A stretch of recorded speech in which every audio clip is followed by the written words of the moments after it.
लाडक्या बहिणींनो फक्त एक मिनिट इकडे पहा. हे बघा, तुम्ही सर्वजण 3,000 रुपयाची वाट बघत आहेत ना लाडक्या बहिणींनो.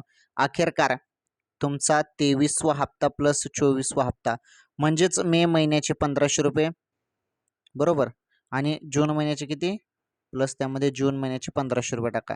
जून महिन्याचे 1,500 झाले बरोबर 3,000 रुपये. ओके, तर हे 3,000 रुपये वाटप लाडक्या बहिणींनो सर्व जिल्ह्यात. आता किती जिल्ह्यात वाटप आज सुरू झाले त्याबद्दल माहिती देतो तुम्हाला. तर आज काही जिल्ह्यात वाटप सुरुवात झाली. तर ते कोणते जिल्हे आहे ते समजून घेऊया आपण पहिले. आणि तुमच्या खात्यामध्ये हे 3,000 रुपये मे आणि जूनचे अजून आले नसतील तर हा व्हिडिओ पूर्ण बघा. सर्व सांगतो. व्हिडिओला लाईक, चॅनल सबस्क्राईब नक्की करा. तुमच्यासाठी महत्त्वाची माहिती घेऊन आलेलो आहे. हे बघा, काय झालेलं आहे की भरपूर दिवसापासून लाडक्या बहिणी वाट बघत आहेत. आता बहिणी तर मे महिन्याच्या हप्त्याचीच वाट बघत होते, परंतु अपडेट अशी आली ना खुशखबर, डायरेक्ट 3,000 रुपये वाटप. हो, 3,000 रुपये म्हणजे मे महिन्याची तुम्ही वाटपची वाट बघत होते 1,500 रुपयाची, परंतु मे महिन्याचे 1,500 सोबत प्लस जूनचे पण 1,500 रुपये वाटप म्हणजे 3,000 रुपये डायरेक्ट बहिणींनो. आता 3,000 रुपये वाटप तुम्हाला झाले नसेल, तुमच्या खात्यामध्ये अजून 1 रुपया पण आलेला नसेल, तर हा व्हिडिओ पूर्ण बघा. सर्व सांगतो एकदम सिंपल सोप्या भाषेमध्ये. पहा, आता महत्त्वाचं नीटपणे समजून घ्या.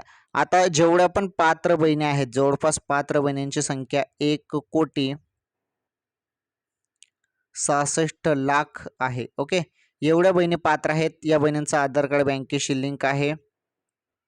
त्यानंतर या बहिणींचं डीबीटी एनेबल आहे, म्हणजे डायरेक्ट बेनिफिट ट्रान्सफरनुसार हप्ता येतो. डीबीटी एनेबल आहे आणि या बहिणींनी KYC केलेली आहे. ओके, तर या बहिणी पात्र आहेत, त्यांना आता मे आणि जूनचा हप्ता. तसेच भरपूर बहिणी अपात्र झालेल्या आहेत, म्हणजे हप्ता बंद. अपात्र बहिणींचा हप्ता जो आहे तो बंद झालेला आहे. आणि 81,00,000 बहिणींची संख्या आहे अपात्र बहिणींची. या बहिणींनी KYC केली नाही. ओके, त्यानंतर निकषात बसत नाही. निकषात या बहिणी बसत नाही. आता 2.5 लाखपेक्षा काही बहिणींचं उत्पन्न जास्त आहे, त्यामुळे या बहिणी अपात्र झालेल्या आहेत. 2-2 योजनेचा लाभ या बहिणी घेत होत्या, त्यामुळे अपात्र करण्यात आलं. म्हणजे असे भरपूर काही कारण आहेत ज्यामुळे भरपूर बहिणी 81,00,000 बहिणी अपात्र झालेल्या आहेत. आता ज्या बहिणी पात्र आहेत त्यांच्यासाठी मोठी गुड न्यूज अशी आहे की त्यांच्या खात्यामध्ये आता जो मे महिन्याचा आणि जून महिन्याचा हप्ता आहे, ओके, या 2 महिन्याचे 3,000 रुपये. बोललं तर जात होतं की मे महिन्याचे 1,500 रुपये तुम्हाला जून महिन्याच्या पहिल्या आठवड्यात मिळतील.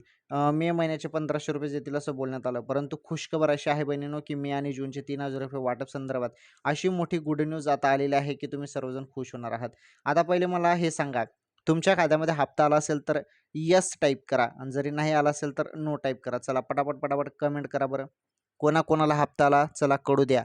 ज्यांना कोणाला हप्ता आला असेल त्यांनी यस किंवा हो म्हणा, आणि ज्यांना कोणाला नाही आला असेल त्यांनी नो नाही असं कमेंट करा. पटापट कमेंट तुम्हाला करायचे आहेत, कारण व्हिडिओ छोटा आहे आणि छोट्या व्हिडिओमध्ये तुम्हाला जास्तीत जास्त माहिती द्यायची आहे. ओके, चला ठीक आहे. आता महत्त्वाचं समजून घेऊया आपण. अत्यंत महत्त्वाची माहिती लाडक्या बहिणींनो, तुमच्यासाठी फार महत्त्वाची माहिती. 3,000 रुपये वाटप किती जिल्ह्यात झाली आणि कोणाकोणाला मिळाले याबद्दल जी माहिती आहे ती माहिती जाणून घेण्यासाठी तुम्ही सर्वजण उत्सुकता लागलेला आहे तुम्हाला 3,000 रुपयेसाठी. तर हे बघा, जे काही 3,000 रुपये आहेत ते आता मी तुम्हाला सांगतो. जिल्ह्याची जी काही यादी आहे ती दाखवतो आणि त्यानुसार तुम्हाला सांगतो किती जिल्ह्यात आज वाटप झाली. आता असं नाही की डायरेक्ट सर्व जिल्ह्यात वाटप झाली म्हणून. काही जिल्ह्यात वाटप सुरुवात झालेली आहे. तुमच्या जिल्ह्यात जरी आले नसेल तर तुमच्या जिल्ह्यात उद्यापर्यंत 100% हप्ता येऊन जाईल. परंतु आज किती जिल्ह्यात आले, कोणाकोणाला मिळाले ते पहिले समजून घेऊया. पहा ती माहिती आता. चला, आता तुम्हाला सांगतो, लक्षपूर्वक बघा. हे बघा, तर दर महिन्याच्या 10 तारखेला हप्ता येऊन जायला पाहिजे हा नियम आहे. परंतु आपण बघतच आहोत की दर महिन्याच्या 10 तारखेला हप्ता येतच नाही. वेगळ्याच कोणत्या तरी तारखेला येऊन जातो हप्ता, परंतु 10 तारखेला नियमित हप्ता येत नाही. अजून महत्त्वाचं तुम्हाला सांगतो मी. त्यानंतर बघा, काय झालेलं आहे की ते KYC ज्या बहिणींनी केली नाही, हे बघा काय म्हणतात, मी ज्यांनी नाही केली KYC, तर मुख्यमंत्री साहेबांनी मागच्या वेळी घोषणा केलेली आहे की आम्ही ज्या बहिणी पात्र असून ज्यांनी अजून KYC केली नाही, पात्र असूनही KYC त्यांच्याकडून राहून गेली आणि त्यांचा हप्ता बंद झाला, तर त्यांना आम्ही संधी देऊ शकतो. म्हणजे संधी मिळू शकते भविष्यात, तुम्हाला पुन्हा KYC करता येऊ शकते बहिणींनो, ज्यांचा हप्ता थांबलेला असेल त्यांच्यासाठी माहिती होती ही. आता सांगण्याचं तात्पर्य एकच आहे महत्त्वाचं, की जे 3,000 रुपये वाटप आहेत ते किती जिल्ह्यात आज वाटप सुरुवात झाली. हे बघा, जरी 3,000 रुपये अजून वाटप झाले नसेल तर काही टेन्शन घेऊ नका. अचानकपणे कोणत्याही क्षणी हप्ता तुमच्या खात्यामध्ये जमा होईल. हो, सांगता नाही, पुढील 20 मिनिटात देखील तुमच्या खात्यामध्ये हप्ता जमा होऊ शकतो, नाहीतर पुढील 1 तासात देखील तुमच्या खात्यामध्ये हप्ता जमा होऊ शकतो लाडक्या बहिणींनो. ही सर्वात महत्त्वाची अपडेट आहे. कोणत्या क्षणी हप्ता जमा होईल? मोबाईलच्या मेसेजकडे लक्ष ठेवा. ओके. आणि हप्ता आल्यावर तुम्हाला मेसेज येतो. आणि महत्त्वाचं एक गोष्ट अजून सांगतो तुम्हाला. हे बघा, तर आता ज्या पद्धतीने 3,000 रुपयेचं बोललं जात आहे, तर आता निवडणूक आहे वगैरे जे काही गोष्टी आहेत, त्यामुळे हा हप्ता तुम्हाला 18 जून नंतर दिला जाऊ शकतो, अशी देखील एक अपडेट आलेली आहे की 18 जून नंतर हप्ता मिळू शकतो. परंतु बघू आता 18 जून नंतर जरी 3,000 रुपये द्यायचं इथे बोललेलं आहे, परंतु हे यामध्ये केवढा दम आहे ते अजून स्पष्ट नाही, कारण GR आलेलं नाही. परंतु बोललं जातं की 18 जून नंतर हप्ता सर्व लाडक्या बहिणीच्या खात्यामध्ये येईल, परंतु सांगता येत नाही. जरी आता एक गोष्ट मी तुम्हाला सांगतो, मे महिन्याचेच 1,500 रुपये शासनाला द्यायचे असतील, तर ते कोणत्या क्षणी तुमच्या खात्यामध्ये आता जमा होतील, मेसेज येईल.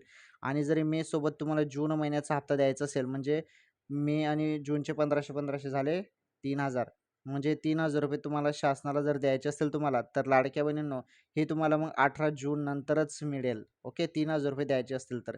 आणि जरी फक्त 1,500 रुपये द्यायचे असतील म्हणजे मे महिन्याचे, तर मग हे तुमच्या खात्यामध्ये अचानकपणे कोणत्याही क्षणी, ओके, कोणत्याही क्षणी जमा होतील तुमच्या खात्यामध्ये. ही सर्वात महत्त्वाची माहिती ती राज्यातील पात्र बहिणींसाठी. त्यामुळे जरी मे महिन्याचा हप्ता येईल, तर तो कोणत्याही क्षणी आता जमा होईल. आणि जरी 3,000 रुपये शासनाला द्यायचे असतील मे आणि जूनचे, तर मग ते तुम्हाला 18 जून नंतरच मिळतील.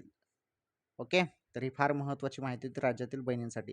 तत्पूर्वी तुम्ही काय करू शकता बहिणींनो, काय होतं की भरपूर बहिणींचा हप्ता थांबतो. हप्ता थांबण्याचं एकच कारण आहे, आधार कार्ड बँकेशी लिंक नसणे. हे जरी तुम्ही लिंक केलं ना, तर काही टेन्शन नाही. आधार कार्ड तुमचं बँकेशी लिंक पाहिजे, डीबीटी एनेबल पाहिजे, कारण डायरेक्ट बेनिफिट ट्रान्सफरनुसार हप्ता येतो, म्हणून डीबीटी पण एनेबल पाहिजे. या संपूर्ण गोष्टी झाल्या पाहिजे, मग तुम्हाला कोणी तुमचा हप्ता रोखू शकत नाही, अडवू शकत नाही, या संपूर्ण गोष्टी बरोबर असल्या तर. परंतु KYC जरी केली नसेल, तर हे करून पण काही फायदा नाही, कारण तुम्ही KYCच केली नाही. KYC करणं फार गरजेचं होतं. आता ज्या बहिणीने केली नाही त्यांना संधी देण्याचं बोललेलं आहे, परंतु बघू आता कधी सुरुवात होते, KYCचे काय होते ते समजेलच. परंतु माझी एक शासनाला विनंती आहे की भरपूर बहिणींनी फॉर्म पण भरले नव्हते, तर फॉर्म पुन्हा सुरू करायला पाहिजे लाडकी बहीण योजनेचे. बघू काय होतं काय नाही. जरी शासन यावरती काही विचार करेल, काही निर्णय घेईल, तर नक्कीच तुम्हाला पुढील व्हिडिओमध्ये सांगण्यात येईल. तत्पूर्वी व्हिडिओ लाईक, चॅनल सबस्क्राईब करा आणि या व्हिडिओला जास्तीत जास्त शेअर करा. लाडकी बहीण योजनेसंदर्भात तुम्हाला इथे संपूर्ण माहिती अपडेट पाहायला मिळत असते आणि एकदम सोप्या भाषेमध्ये तुम्हाला समजेल त्या भाषेमध्ये संपूर्ण अपडेट लाडकी बहीण योजनेसंदर्भात पाहायला मिळत असते. पुन्हा सांगतो, व्हिडिओ लाईक करा, चॅनल सबस्क्राईब करा अशा नवनवीन अपडेटसाठी. तर ठीक आहे लाडक्या बहिणींनो, हप्त्याबद्दल जरी काही अपडेट असेल तर लवकरच तुम्हाला पुढील व्हिडिओमध्ये सांगतो. तत्पूर्वी धन्यवाद.